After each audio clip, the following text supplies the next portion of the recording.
สังวานาลูสองหูตวงจีจีลูเสียงไอ้คนน้องยิ่งนอปวนันปีติลัดควายปัญจามปฐมกวน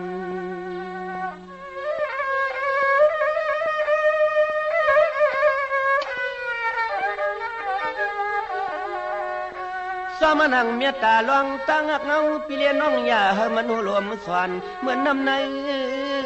แก่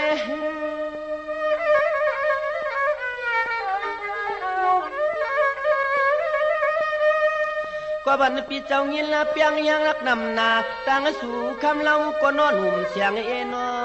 หาที่เตียกที่เนืองสังหรณ์ก่อนมีไหล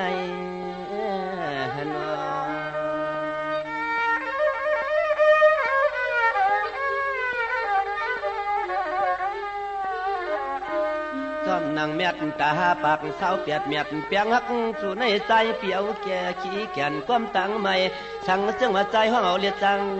ไหลสั่งเสื่องห้อยเอาเลียจังเถือกใจปีติให้ปันน้ำตาผู้ไหลเปลี่ยนหาหกแอง